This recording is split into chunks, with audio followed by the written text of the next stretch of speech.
Bienvenue sur la TV EIML Paris. Nous recevons aujourd'hui en interview exclusive Pascale Brousse, fondatrice de l'agence Trend Sourcing, qui est venue animer une conférence sur le retour des tendances dans la beauté.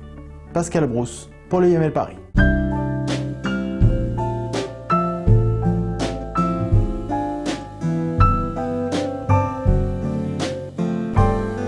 J'ai démarré une école de commerce, d'ailleurs je vous fais un clin d'œil, puisque c'était l'IEA dont les locaux étaient situés rue de Ponthieu, mais nous allions de temps en temps ici, puisque c'était les locaux de Sup Entreprise il y a 20 ans. Voilà, donc c'est juste le retour des choses voilà, dans les anciens locaux. Alors, après l'école de commerce, les stages divers et variés dans le monde, L'Oréal, 6 ans de terrain. Donc, je suis issue du terrain, de la vente, VRP, directeur régional des ventes, avant de partir sur l'international, coordinatrice des marchés Asie, Amérique du Nord, découverte des tendances, et puis donc je suis partie pour créer ma société fin des années 90, donc début 2000.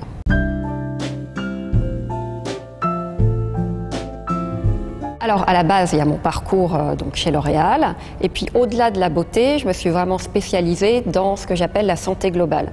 Quand vous prenez les médecines millénaires comme ancestrales, comme l'Ayurveda, la beauté est une composante inhérente de la santé, c'est-à-dire qu'on s'occupe de son intérieur, on s'occupe de son extérieur. Donc être en bonne santé, c'est également être en beauté. Et donc logiquement, effectivement, dû à mon parcours, je me suis spécialisée. Après, pourquoi les tendances?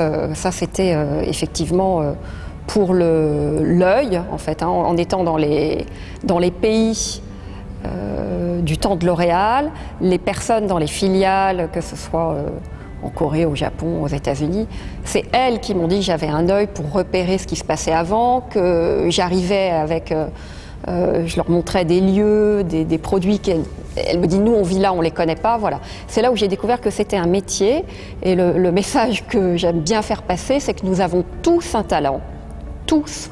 Après, il se révèle plus ou moins tard et puis par les circonstances de la vie. Vous voyez, pour moi, ça s'est révélé à 30 ans.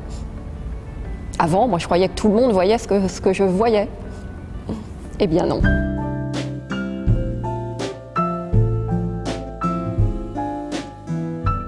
Alors d'abord notre spécialité, hein, puisque donc ça fait plus de 20 ans que je suis dans le milieu de la beauté et de la santé, donc il y a toute l'expertise. Après, les clients contactent Trend Sourcing parce qu'ils savent que la matière est extrêmement fouillée. On a une méthodologie où vraiment nous sommes dans la minutie et puis avec un spectre très très large de documents. On est vraiment, parfois on est presque des rats de bibliothèque en fait, hein, tellement on est dans des rats de bibliothèque du web, tellement on est dans la matière pour donner hein, la quintessence, pour faire des rapports qui finalement vont parfois faire que 50-60 pages, alors qu'on a amassé des données de 8 ou 10 pays. Et puis pour notre méthodologie hein, qui croise donc toutes ces données de veille, les interviews d'experts et les interviews de consommateurs. Voilà, tout ça nous donne beaucoup d'insights, comme on dit dans le jargon, pour affirmer les tendances de demain et ce sur quoi on pourra compter.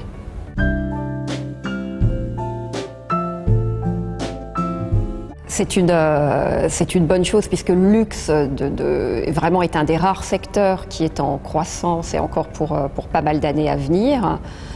Donc il y a de la demande. Plus on est, là encore une fois, dans un monde global, plus on a une cible extrêmement précise dans ce qu'on veut faire et plus on a des chances de réussir.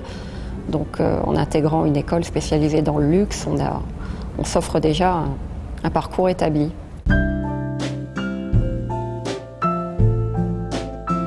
Bien sûr, c'est évidemment de suivre sa ligne de conduite à partir du moment où on se spécialise dans le luxe, c'est que tout le CV soit cohérent. Hein, donc c'est-à-dire avoir son blog dans cet univers et puis si possible se spécialiser assez tôt, enfin lorsque l'on sait si l'on a envie d'aller plutôt dans la gastronomie, la cosmétique ou la mode, et puis après de multiplier les démarches, enfin le mémoire, les interviews de personnes qui sont spécialisées dans le secteur, les stages, enfin voilà, de manière à ce qu'arrivé au premier emploi, on ait déjà avant au moins 3-4 lignes qui montrent que vous avez un parcours qui soit intéressant. Après, on peut avoir des parcours divergents, mais du moment qu'il y a une toile de fond qui connote le luxe et ce que l'on a envie de faire ou d'atteindre.